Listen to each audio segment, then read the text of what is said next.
জুলাই মাসের গণঅভ্যুত্থানের ধারাবাহিকতায় ৫ আগস্ট আওয়ামী ফ্যাসিবাদের পতন ও ছাত্র জনতার ঐতিহাসিক বিজয়ের বর্ষপূর্তি উপলক্ষে রূপগঞ্জে বিজয় র্যালি করেছে রূপগঞ্জ ইউনিয়ন যুবদল। সোমবার সকালে রূপগঞ্জের পূর্বাচল ৩০০ ফিট সড়ক থেকে শুরু হয়ে ইউনিয়নের বিভিন্ন গুরুত্বপূর্ণ সড়ক প্রদক্ষিণ করে এই বিজয় র্যালি।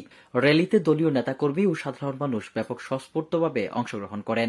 র্যালিতে উপস্থিত ছিলেন রূপগঞ্জ ইউনিয়ন বিএনপির সাধারণ সম্পাদক জিন্নত আলী, রূপগঞ্জ থানা বিএনপির কোষাধ্যক্ষ শামীম ভূঁইয়া এবং রূপগঞ্জ ইউনিয়ন যুবদলের সাধারণ সম্পাদক মিজান, রূপগঞ্জ ইউনিয়ন ছাত্রদলের সাবেক সভাপতি শামীম, সাধারণ সম্পাদক শফিকুল ইসলাম সহ আরো অনেকে।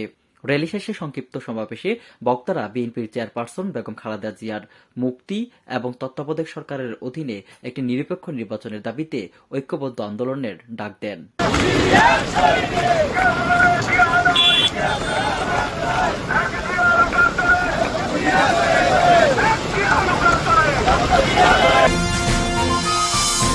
KTV বাংলা, বিশ্বের চোখে বাংলাদেশ।